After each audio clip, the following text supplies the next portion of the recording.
하나님 말씀은 시편 96편 1절에서 13절까지의 말씀입니다. 새 노래로 여호와께 노래하라. 온 땅이여 여호와께 노래할지어다. 여호와께 노래하여 그의 이름을 송축하며 그의 구원을 날마다 전파할지어다.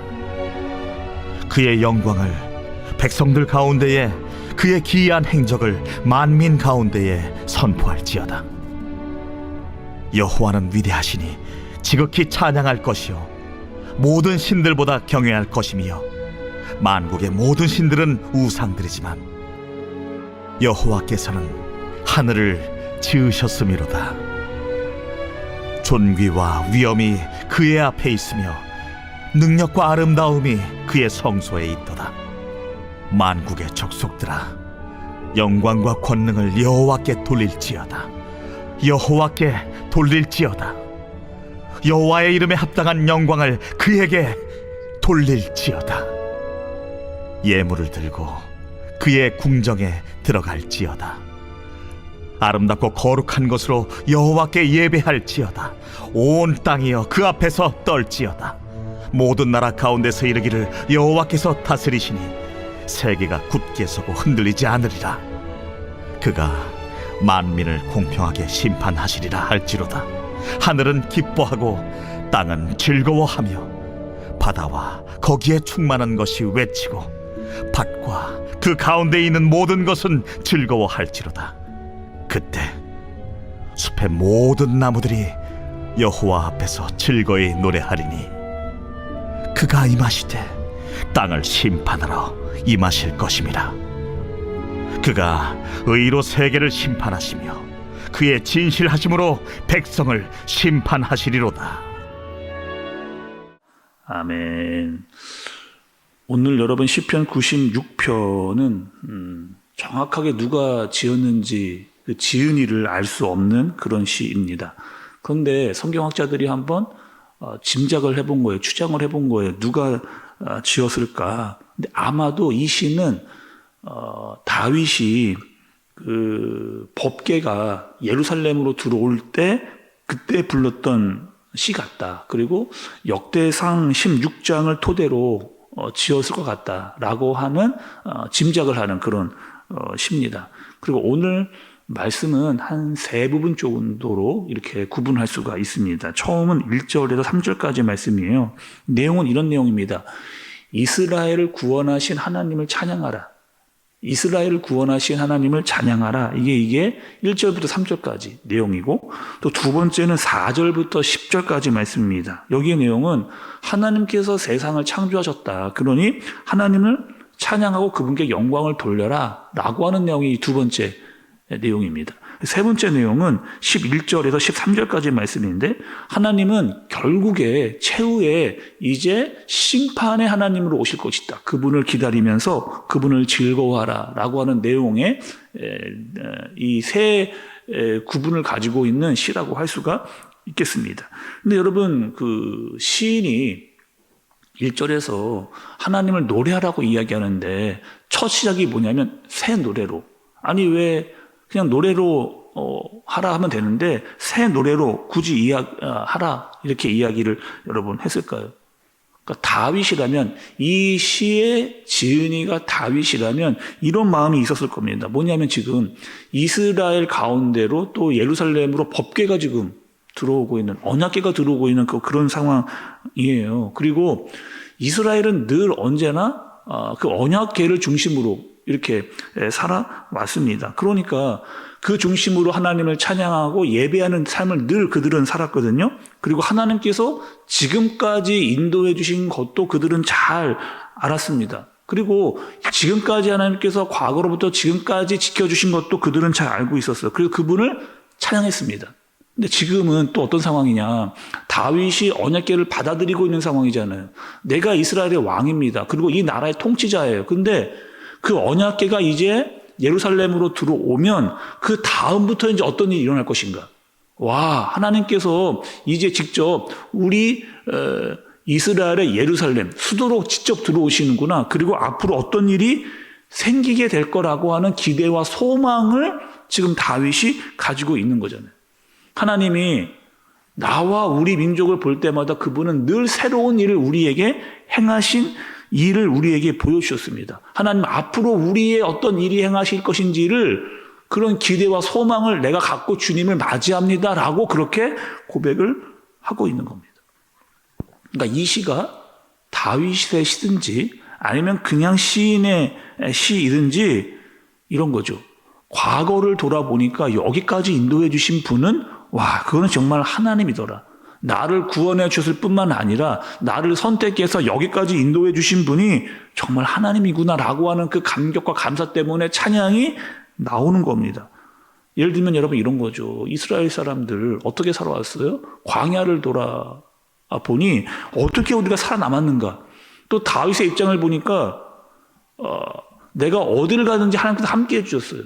적군에 끌려가 있을 때도 거기서 하나님께서도 나를 지켜주셨다. 힘들고 지치고 어렵고 괴로울 때마다 아무도 없을 때 주님은 나와 함께 늘 동행해 주셨다라고 하는 마음을 가지고 있는 겁니다. 그러니까 과거를 아무리 돌아봐도 이거는 하나님의 은혜이었고 하나님의 인도하심 없이는 나는 살 수 없었다라고 하는 마음에서 일단 감사와 찬양이 나오고 하나님을 높일 수밖에 없고 또 앞으로 하나님께서 우리에게 행하실 일들을 기대하게 되니까 또 찬양이 새로운 찬양이 나오게 되는 겁니다.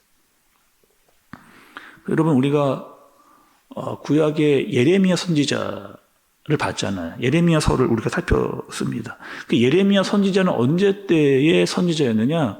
남유다의 선지자였어요. 그리고 예레미야가 계속 외친 게 있습니다. 사람들에게. 뭘 외쳤느냐? 너희 망한다. 너희 망하게 될 거다. 우리나라 완전히 폭삭 망하게 될 거다.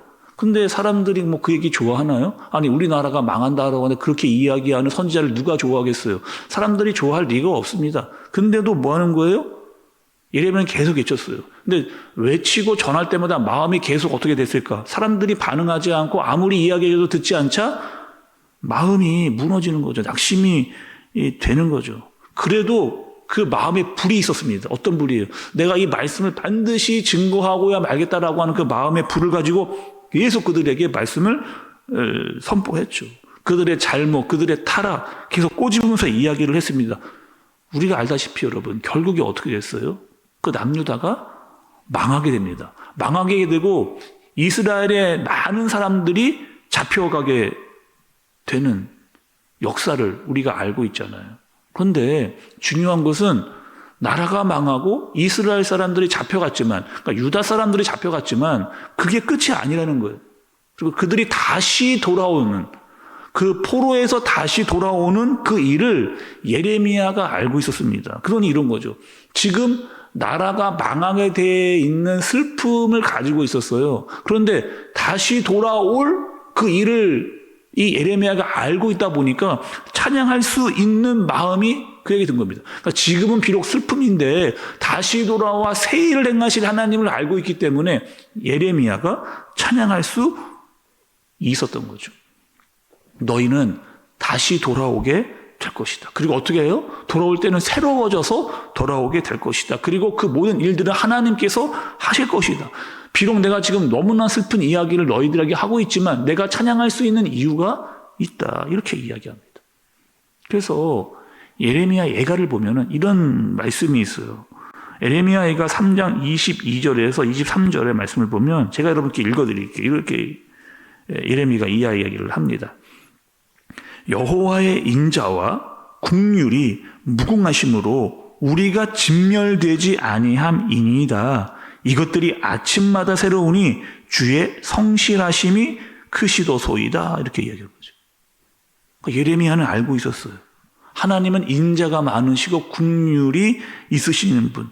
우리가 망하기는 하는데 완전히 진멸되는, 완전히 이 땅에 사라지는 그런 망함이 아니라는 거예요. 물론 우리나라가 바벨론으로 잡혀가겠지만 그것이 끝이 아니고 다시 돌아올 그 새날이 있다. 그러니 이 새날을 우리가 안다면 찬양할 수 있게 된다. 이렇게 고백을 하고 있는 겁니다. 그러니까 찬양은 여러분 이런 거죠. 지금까지 지내온 것 주님의 크신 은혜라고 우리는 찬양합니다.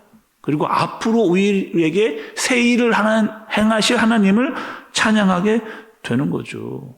여러분 올해 한번 돌아보세요. 2023년도를 돌아보세요. 우리가 어떻게 여기까지 왔는지, 그 모든 일들 다 우리가 어떻게 했는지, 다 내 힘으로 내 능력으로 한 거 하나도 없습니다. 하나님께서 지키시고 인도해 주시고 함께 해 주셔서 우리가 2023년도 여기까지 왔어요.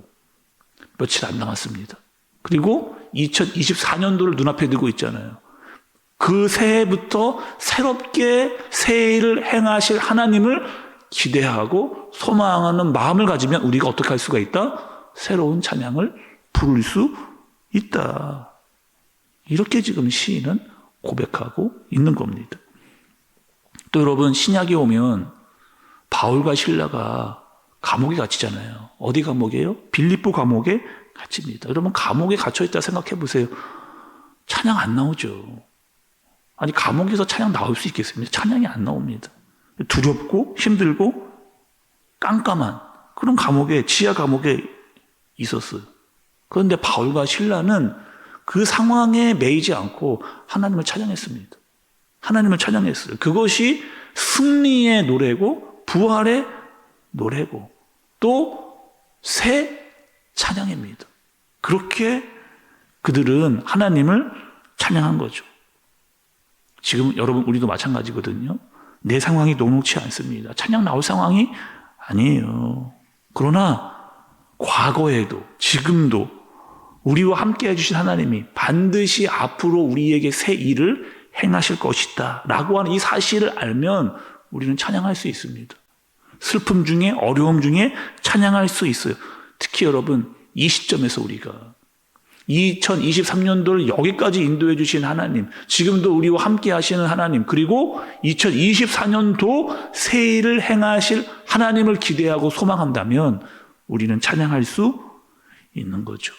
그분을 찬양할 수 있는 저와 여러분들 되어지시기를 예수님의 이름으로 축복합니다. 기도하겠습니다. 하나님 아버지, 우리 하나님을 찬양합니다. 지금까지 지켜주셨습니다. 보호해 주셨습니다. 인도해 주셨습니다. 그리고 앞으로 하나님께서 행하실 새 일을 찬양합니다.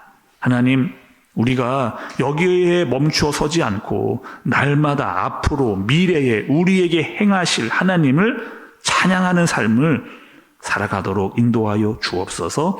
예수님의 이름으로 기도드리옵나이다. 아멘.